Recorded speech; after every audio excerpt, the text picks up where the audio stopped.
This is Words of Wisdom with Wilberforce. Hello, family. I appreciate the moment we shared together in these words of wisdom with Wilberforce. We are still on to our theme, leadership development, and today we want to consider leadership and vision.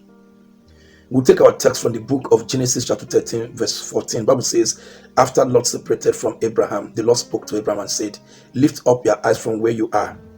As far as your eyes can see, that I will give unto you. God told Abraham and said, from where you are, lift up your eyes. And as far as your eyes can see, that I will give unto you. Any leader without an eyes is a leader that is going nowhere. When I talk about eyes, I'm not talking about physical eyes. I'm talking about seeing possibility, seeing a destination. You can take your people from where they are to where they ought to be. Every leader the world celebrates today are leaders who saw ahead of time what could be, and they took time to lead people to that place. In South Africa, all over Africa, in fact, all over the world, everybody celebrates Nelson Mandela. He is even more popular now at death than when he was alive. And the reason was because he saw an Africa free of apartheid, and he took time to make sure that was the focus of his life. Leadership is all about vision. Where are you going to? I've encountered leaders who have no clue where they are going to. If a leader that is working with guesswork, you're not going to go far. People don't want to follow a man or a woman who is not sure of where he or she is taking them to. In Africa, we use sentiment for everything.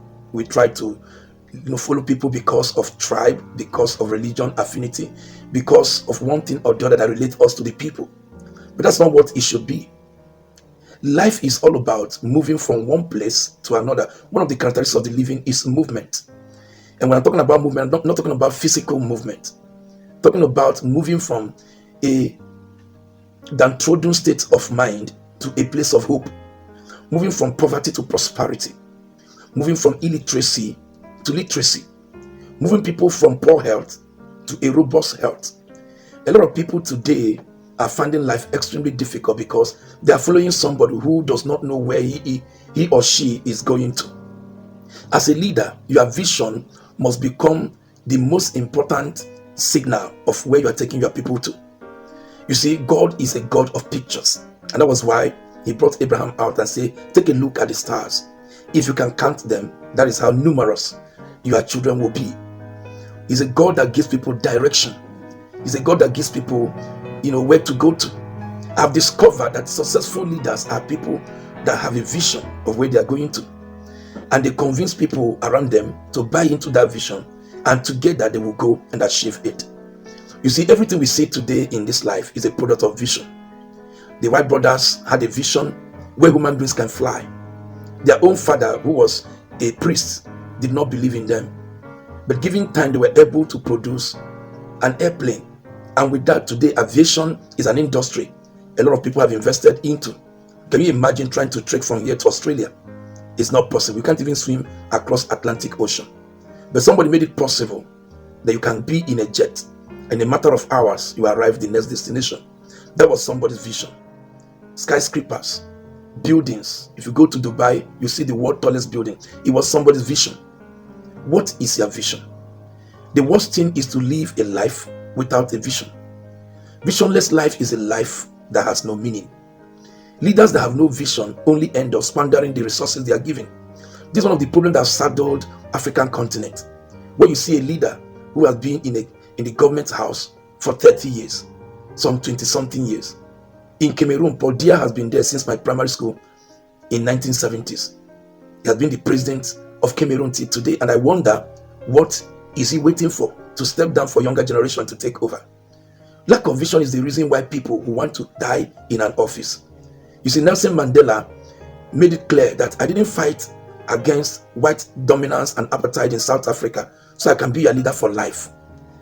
By constitution, he will have been the president of South Africa for 2 tenures.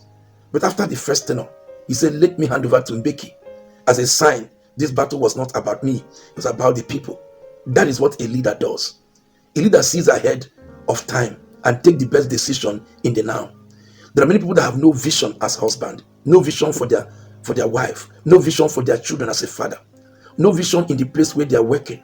No vision at all. And when there is no vision, Bible says that people will perish. When there is no vision, nobody will go anywhere. People will keep on going around in circle, achieving nothing significant in life. Today, I want you to know that leadership is all about the vision you have. If you have no vision, it is time to go to the owner of your life and let him give you a vision. There's a reason why you are here on earth. There's something God wants you to accomplish for him here on earth. Vision is not the same thing with ambition. Ambition is just what you make out you want to do. But vision is something that has been designed for you, that you are going to do while you are here in this world. 97% of humanity have no clue of their vision in life. I want to encourage you to be an exceptional, to be somebody who will know your vision and pursue your vision. When time is over, life will document you based on your vision. History will remember you based on your vision. A visionless life is nothing but to occupy space and breathe in oxygen that you don't deserve. I want to encourage you to be a man of vision, a woman of vision, because your vision is what will make people to know where you are going to. Let people not follow you and they are groping in darkness as people who are blind. That is why the first thing the Philistines did to Samson was to pluck off his eyes. It's symbolical. Once you have no vision, your future is over. And that was why Samson didn't find anything worth living. At the end of it all, he said, let me die with my enemies. And he died with his enemies. When you don't have a vision, death will be there. One man told us something startling. In 1997, when we went for NCCF, Nigeria Christian Corporate Fellowship National Conference in Jos, he said he had an accident with his wife, and his wife died. He survived. And he's 100% certain that why the wife died was because she had no vision for her life. She had nothing to live for or die for. That he too saw death face to face. But he told death, I've not finished what I've come to do here on earth, so I'm not going with you.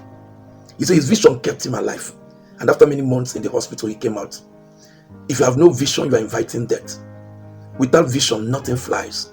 Economies of African continent are still crawling because leaders have no vision.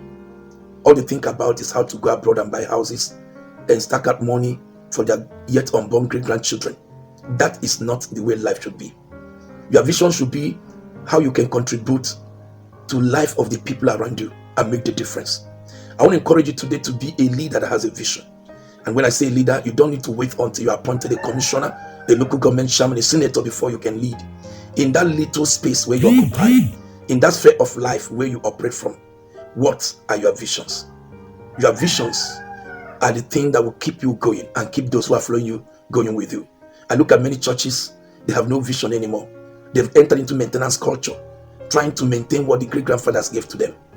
Without vision, people perish. As a leader, your vision must be before you at every point in time. And your vision must also be before the people you are leading.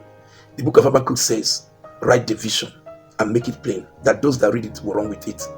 Though it tarries, wait for it will surely come. God told Abraham, as far as your eyes can see, that I will give you. You must have a vision if you must be a leader. God bless you. This is Words of Wisdom with Wilberforce.